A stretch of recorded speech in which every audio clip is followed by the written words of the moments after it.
네, 안녕하십니까. 북금사TV의 윌키입니다. 오늘은 2월 5일 토요일이고요.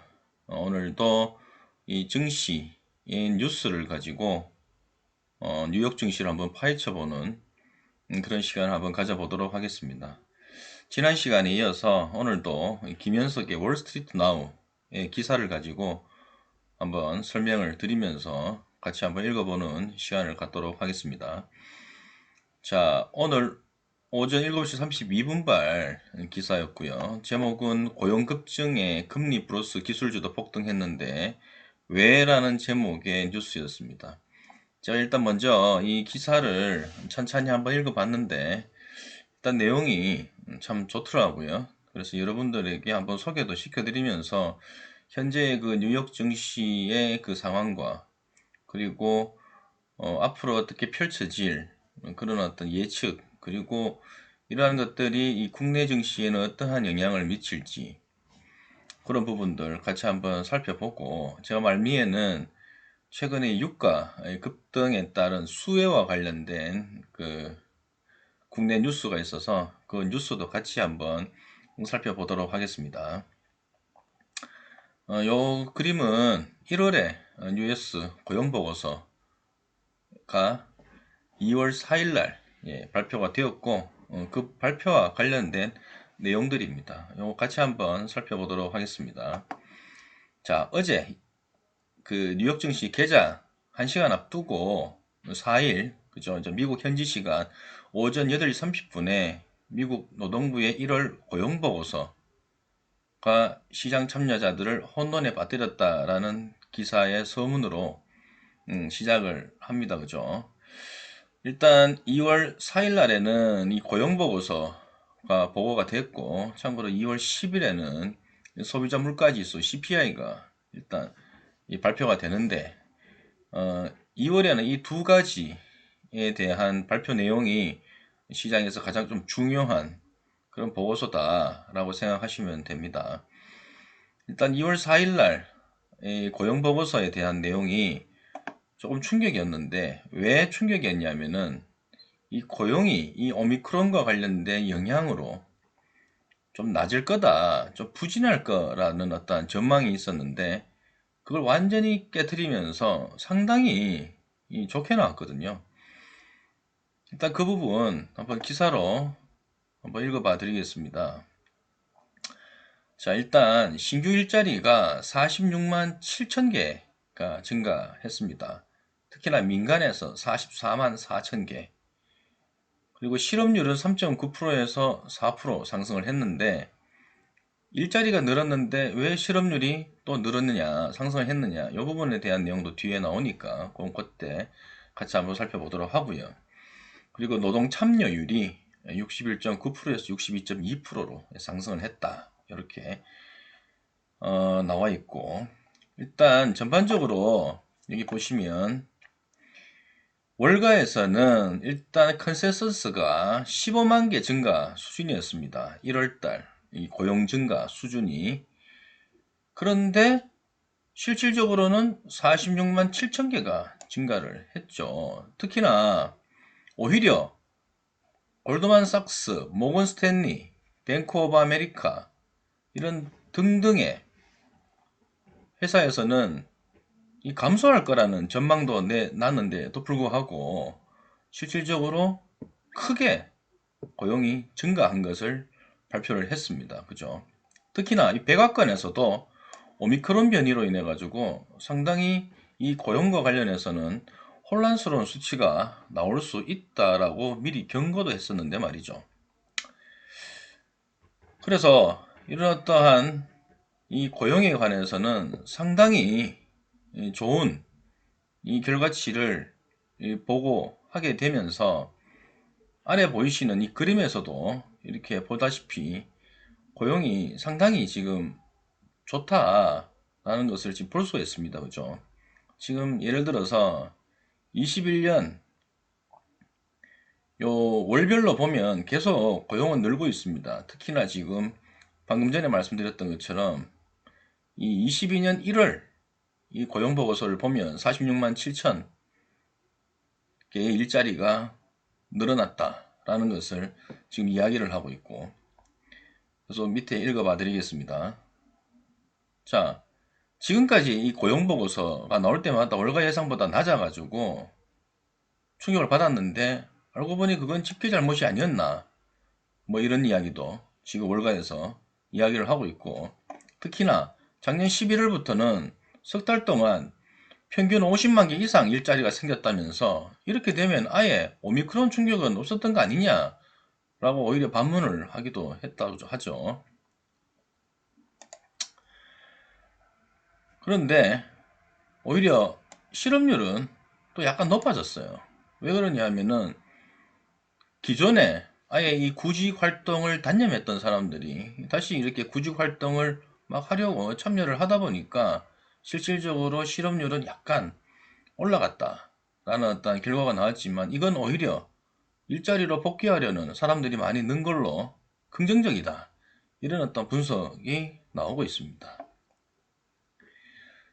자, 그리고 이 파월 의장이 가장 중요하게 생각하는 노동 참여율도 2020년 초 이후 가장 높은 62.2%로 증가를 또 했고, 이게 노동 정년기층의 참여율이 82%로 팬데믹이 터진 뒤 최고를 기록한 것으로서 상당히 긍정적으로 평가가 됐다고 합니다.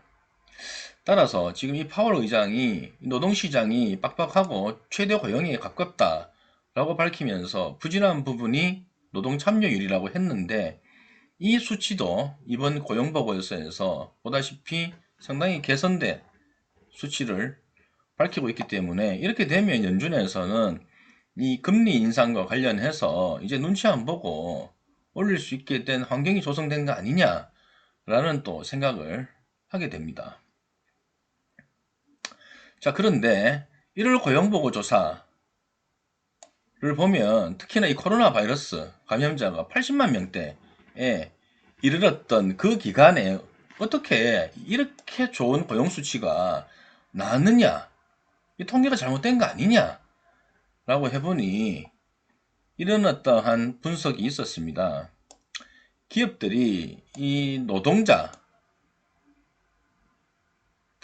노동자들을 고용하려고 막 혈안이 돼 있다 보니까, 왜냐하면 지금 이 미국 안에서도 이 코로나 확진자들이 급증하는 상황에서 특히나 이 노동 참여율도 저조하고, 또 특히나 이 확진 사례가 계속 나오게 되면서 뭐 병원에 있든지 아니면 이 격리 수용이 되든지 이런 사람들이 워낙 늘어나다 보니까 실질적으로 일할 사람들을 갖추는 게 상당히 어려운 그런 상황이었거든요. 그래서 결근을 하더라도 해고를 하지 않고 계속 급여를 주면서 고용을 계속 유지를 시켜주고 있었던 거죠. 그래서 강력한 고용 수치가 나왔다라고 이유를 설명하기도 했습니다. 뭐 예를 들어서 뭐 레저 접객원에서 15만 1000개, 뭐 소매업에서 6만 1000여 개 증가한 것으로 집계가 됐는데, 방금 전에 말씀드렸던 것처럼 고용 유지를 위해서 그냥 급여를 주면서 계속 끌고 간 그런 이유가 여기에서 이렇게 볼 수가 있다라는 내용들이고요. 자, 이렇게 고용이 기존에 예상했던 것보다 워낙 좋게 나오다 보니까 뉴욕 채권 시장에서는 금리가 폭등을 했습니다. 특히나 이 미국채 2년물 금리는 CPP가 상승을 했고 연 1.3%를 돌파를 했고요. 특히나 이 장기국채 이 10년물 금리 같은 경우에는 연 1.93%대로 수직으로 상승을 했습니다. 어제 제 방송에서는 1.8% 후반대의 금리를 말씀드렸는데, 어제 바로 또 이 고용보고서가 나오고 난 이후에는 또 이 미국채 금리 2년물, 10년물 둘 다 수직으로 급등을 했습니다. 아마 2019년 12월 이후로 가장 높은 수준이라고 이야기를 합니다. 자, 그래서 이렇게 노동시장이 뜨겁고 이 고용이 이렇게 좋다면은 시장에서는 맘 놓고 인플레이션 잡을 수 있게 파월 의장이 이제 눈치 안 보고 금리 인상할 수 있고 양적 긴축할 수 있는 그런 환경을 조성한, 즉 이 생일 선물 중골이다라는 어떤 농담까지 나오게 됐죠. 자, 전반적으로 이 내용은 고용보고서가 너무 좋게 나오다 보니까 이러한 것들 때문에 이 금리 인상과 양적 긴축을 지휘하는 이 파월 의장한테 상당히 힘을 실어준 것 아니냐, 뭐 이런 내용들을 지금 계속 이야기를 하고 있습니다. 그리고 BMO 캐피털 마켓에서 벤 제프리 금리 전략가는 이렇게 이야기를 했습니다. 자, 우리가 매우 뜨거운 경제를 갖고 있다고 생각한다. 노동시장은 빡빡하다. FED는 이미 알고 있으며 3월에 채권 매입을 끝내는 이유다. 올해 5번의 금리 인상이 가능할 것이다. 이렇게 이야기를 했고, 또 시장은 이제 6번 금리 인상을 향해 가고 있다. 라고 말을 했습니다. 이날 특히 시카고 상품거래소의 연방기금 금리 선물 시장에서는 연준이 올해 기준금리를 6번 가까이 인상하는 것을 이 가격에 반영을 했습니다. 자, 이런 내용들은 뭐냐 하면, 자, 이 고용보고서, 특히나 이 노동시장 환경이 워낙 좋기 때문에 이제 올해는 5번 금리 인상을 기정사실화 해야 되는 건 아니냐, 가능하다, 뭐 이런 내용이고, 특히나 이 시카고 상품거래소는 이걸 미리 반영해서 6번까지 인상하는 걸로 이 상품 가격에 반영했다라는 것을 이야기를 하고 있습니다.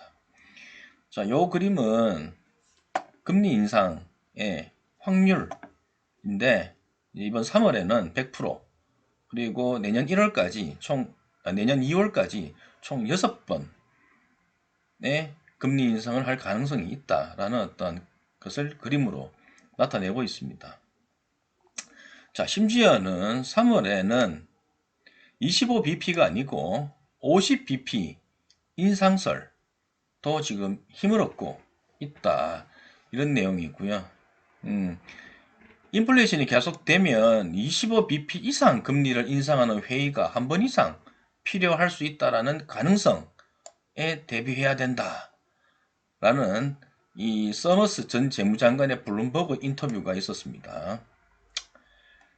그리고 손성원 석좌 교수도 이제 문제는 올릴 때 25bp가 아닌 50bp를 올리게 될지에 대한 여부가 오히려 더 큰 문제다, 지금 이렇게 이야기를 하고 있고, 특히나 3월에 50bp를 인상할 가능성이 이날 36.6%까지 상승을 했다고 연방기금 금리 선물 시장이 보여주고 있습니다. 자, 요 그림 보시면 지금 3월에 금리 인상에 대한 확률인데 25에서 50이 63.4%인데 반해서 지금 50에서 75%, 50에서 75bp의 수준이 지금 36.6%로 상승을 했다라는 것을 이 그림에서 보여주는 것입니다.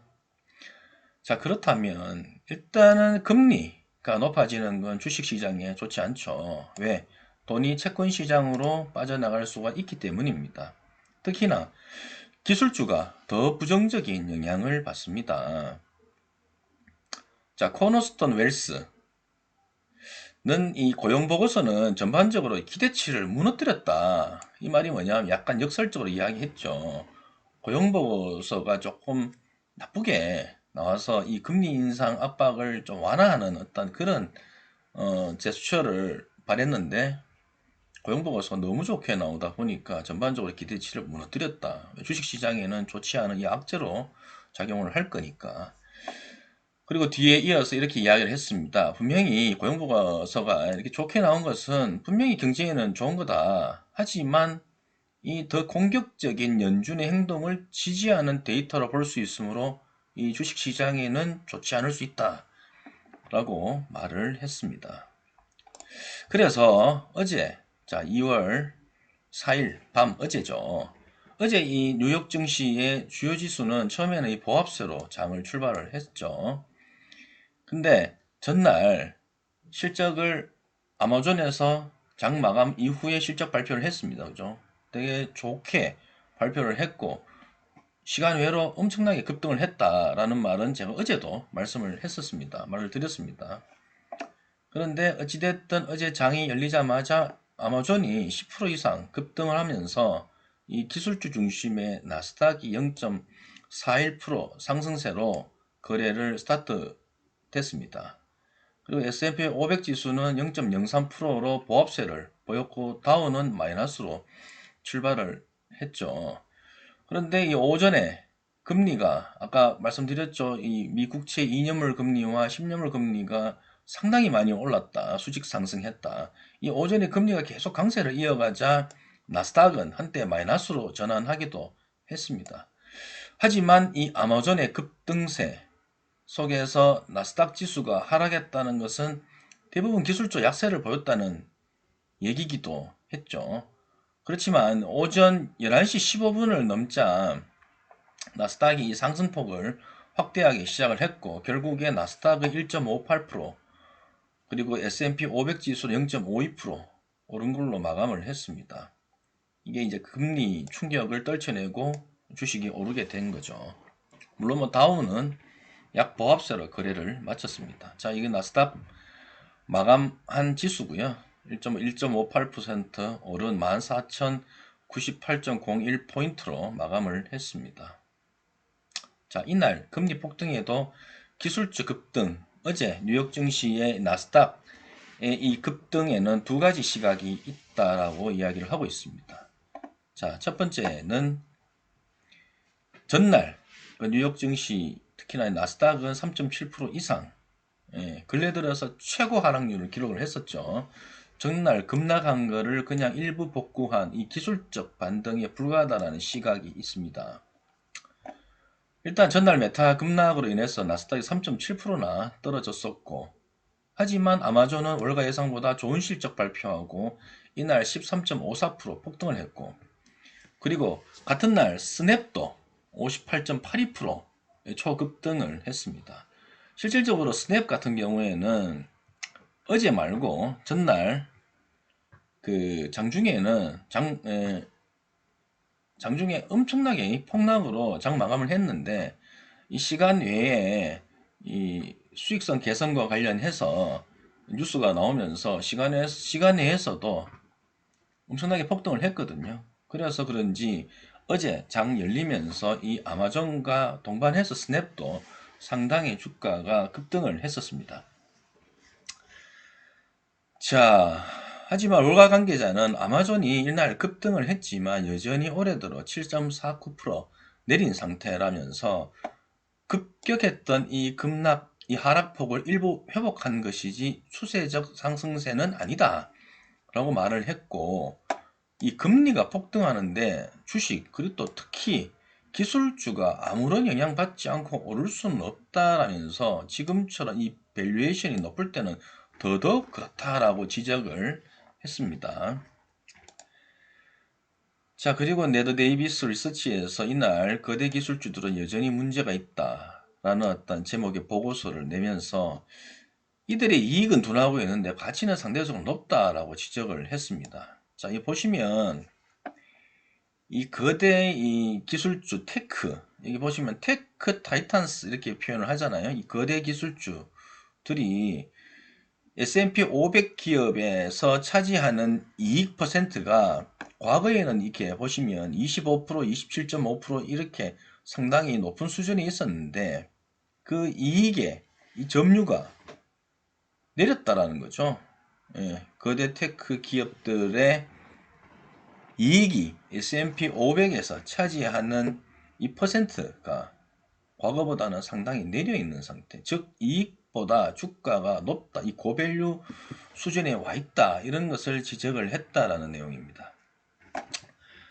그리고 이 아마존의 실적에 대해서도 월가에서는 반응이 조금 다르다라는 것도 지금 이야기를 하고 있는데 아마존의 4분기 주당 순이익이 27.75달러에 달해서 실질적으로 어닝 서프라이즈 수준의 결과를 보고하면서 어제 뉴욕 증시에서도 이 아마존이 급등을 했습니다. 특히나 이 월가 예상은 3.57달러였는데 27.75달러였으니까 엄청나게 높은 실적을 발표한 거죠.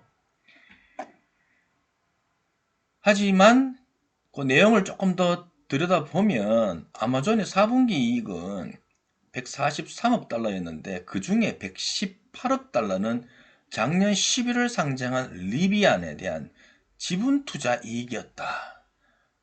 이 아마존이 22% 지분을 갖고 있거든요. 그래서 이거 빼면 실질적으로 EPS는 약 한 5.8달러 수준. 물론 이것도 월가 예상인 3.57달러보다는 높은 수준이긴 합니다만 아무튼 이렇다라는 것을 이야기를 하고 있고, 그리고 이 아마존과 관련해서 어제 또 이 증권사에서는 이 실적 발표 후에 목표 주가도 상당히 조금씩 올렸습니다. 하지만 그 폭이 크지는 않았다라는 내용을 이야기를 하고 있고, 오히려 목표 주가를 또 내린 증권사도 있었습니다. 그리고 이날 아마존이 이 급등을 또 하게 된 배경에는 또 다른 이유가 있었는데, 이 실적 발표와 관련해서 이 보고서 안에 이 보통주 50만 주를 매입한 사실을 밝힌 거였거든요. 이제 자사주 매입과 관련한 내용이 포함이 되어 있었기 때문에 또 이 부분이 아무래도 이 아마존이 주가에 상당히 신경을 쓰고 있다 라는 어떤 긍정적 신호로 해석이 되면서 이날 주가가 장 초반에는 10% 밑으로 떨어지기도 했지만 나중에는 이 상승폭을 확대해서 15% 넘게 오르게 된 그런 어떤 계기가 됐다라고 설명을 하고 있습니다. 전반적으로 지금 또 위험자산 선호 심리가 돌아오고 있다라는 시각도 지금 존재를 하고 있고요. 특히나 한 월가 관계자가 지난 2달 동안 고용지표가 예상보다 낮게 나오면서 미국 경제에 대한 둔화 걱정이 많았는데 1월 고용보고서를 보니 이 안전자산인 채권에서 오히려 또 위험자산인 주식으로 옮겨가는 분위기가 좀 있지 않나, 뭐 이런 어떠한, 그러니까 안전자산 선호 심리에서 오히려 1월 고용보고서가 발표된 이후부터는 이렇게 경제가 좋은데 금리 인상 충격보다는 오히려 뭐 이럴 때 투자해도 괜찮지 않나 라는 어떤 위험자산 선호 심리로 좀 돌아오는 어떤 그런 시각도 존재한다 라는 것을 이야기를 하고 있습니다. 내용을 좀 더 읽어보겠습니다. 자, 경제가 강하다면 주식은 연준이 금리를 몇 차례 올려도 충분히 버텨낼 수 있다. 특히나 이 골드만삭스에 따르면 침체가 아닐 때는 주식은 항상 올랐다. 사실 어제 기술주뿐 아니라 금융, 에너지 등 이 경기 민감주도 뉴욕 증시에서 크게 올랐고, 특히나 이 비트코인도 4만 달러를 다시 돌파를 했고, 유가도 이 93달러 이 서부 텍사스산 원유 브렌트유가 배럴당 93달러를 돌파하는 등의 대다수 위험 자산도 상승했다라는 것을 볼 때 1월 고용보고서가 발표된 이후에 좀 시장의 우려를 조금 종식시키고 다시 이 위험 자산에 대한 투자 심리가 조금 더 돌아온 것이 아니냐라는 시각도 가지게 됐다라는 것을 이야기를 하고 있습니다. 그리고 JP모건의 트레이딩 데스크는 이날 우리는 통화정책 경로가 명확해지고 변동성 지수가 20% 이하로 떨어질 때까지 기다리는 게 사려 깊은 선택이라는 시각을 갖고 있다. 아마도 다음 주 소비자 물가 지수가 나온 뒤 통화정책 경로는 좀 더 명확해질 수 있을 것이다. 일단 우리는 일어났던 두 가지 조건이 충족되어야만 지속 가능한 랠리가 있을 수 있다라는 생각을 한다라고 약간 보수적인 견해를 밝힌 얘기도 있었습니다. 이 말이 뭐냐면, 자, 어찌됐든 연준의 이 통화정책과 관련한 게 명확하게 좀 드러나고, 그리고 이 VIX, 그죠? 변동성 지수가 일단 20% 이하로 떨어지고, 그리고 다음 주에 발표될 이 CPI 소비자 물가 지수가 나오고 난 뒤에 뭔가 시장이 뭐 이 추세로 계속 잘 갈지 아니면 또 출렁일지 명확하게 이야기를 할 수 있을 것 같다 라는 견해를 밝혔다, 뭐 이런 내용입니다.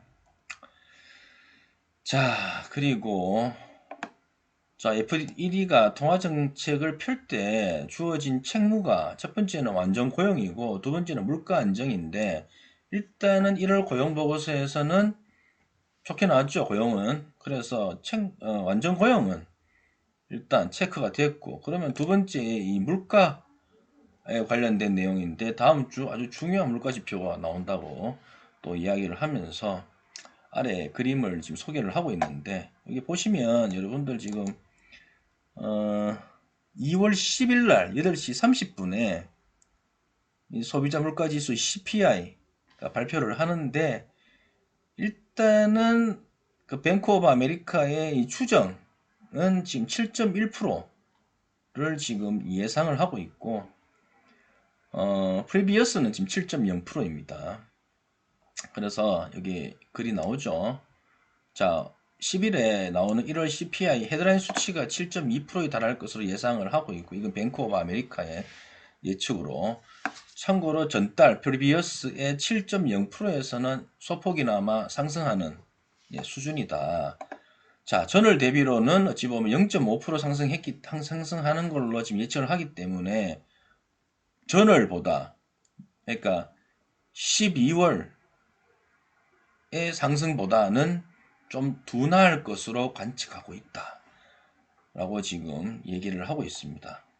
뭐 요 그림은 CPI를 구성하고 있는 각 항목별 물가 지수라고 보시면 되고, 이 쉘터는 주거와 관련해서는 32%가 지금 급등을 했다, 뭐 이런 내용들입니다.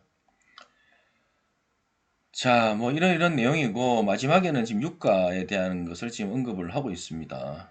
지금 WTI는 배럴당 91.94달러로 마감을 했고 엄청나게 올랐습니다. 그죠? 특히나 이 부분은 유가는 지금 공급과 관련 해서 지금 수요가 살아나게 되면 오히려 이 공급보다 수요가 훨씬 더 오버가 될지 모른다 라는 어떤 그런 이유, 그리고 이 러시아와 우크라이나 간의 이 전쟁, 이 지정학적 리스크의 이유, 이런 것들 때문에 이 유가가 급등을 했다. 이게 사실 상당히 또 불안하다라는 것을 지금 이야기를 하고 있습니다. 왜냐하면 유가가 오르면 아무래도 그와 파생이 돼서 이 물가도 급등을 하죠. 인플레가 상당히 더욱더 심해지는 그런 경향을 보이기 때문에 여러한 불안감을 또 이야기를 하고 있습니다.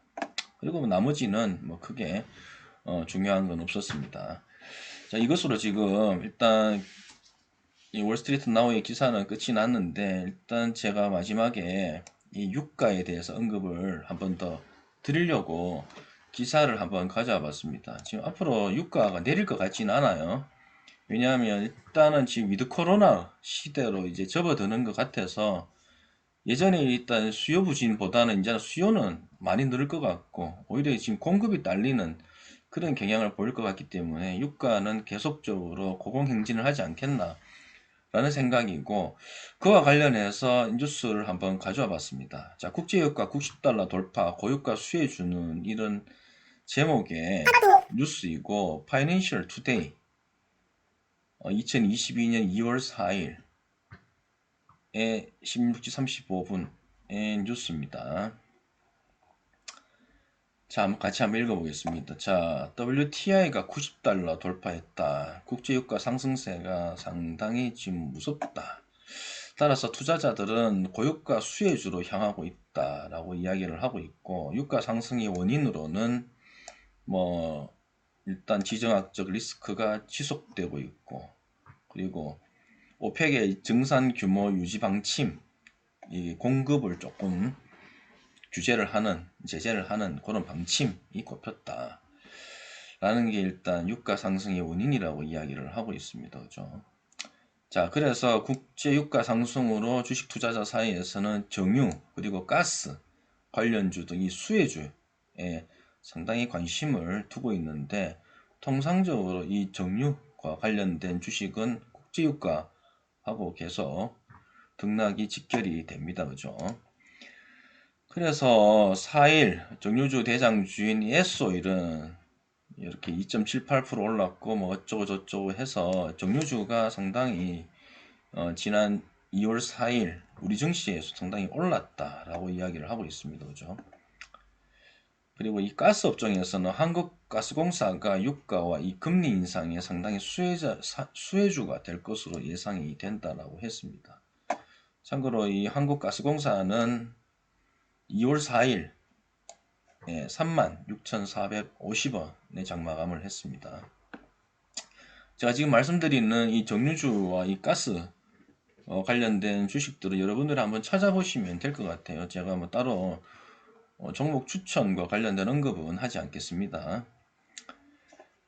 자, 유재선 하나금융투자연구원은 이렇게 이야기를 했습니다. 유가 강세와 금리 상승 등 인플레이션 관련 지표 추이는 한국가스공사 영업실적에 우호적으로 반영되므로 해지 목적의 선택지로 적합하다라고 진단을 했습니다. 그러니까 뭐 한국가스공사 괜찮다라는 내용이죠.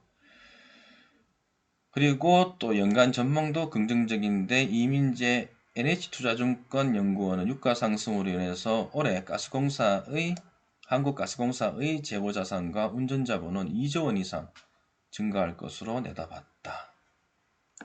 그래서 또 한편 더 이런 얘기도 하네요. 국제유가가 지금보다 130달러 이상 더 오를 수 있다라는 전망도 있고, 뭐 이렇게 되면 정유주 그리고 이 가스 관련 주식 뭐 상당히 더욱더 수혜주로 각광을 받을 수 있다, 가격이 더 오를 수 있다, 뭐 이런 내용으로 기사를 마감을 했습니다. 자, 오늘 제가 여러분들께 소개시켜 드린 이 김현석의 월스트리트 나오는 앞으로도 계속 꾸준하게 소개를 하면서 뉴욕 증시를 한번 파헤쳐 보는 시간을 가질 거고, 그와 관련해서 같이 한번 살펴보면 좋을 것 같은 다른 뉴스도 첨가해서 수혜주 뭐 아니면 이 관심 종목들에 대해서 여러분들에게 한번 소개시켜 드리는 한번 시간을 갖도록 하겠습니다. 뭐 어떻게 됐든 지금 또 이 주말입니다. 그죠? 주말은 주말답게 항상 여유를 가지시고 시간을 보내시길 바라면서 오늘 방송도 이것으로 마치겠습니다. 예, 감사합니다.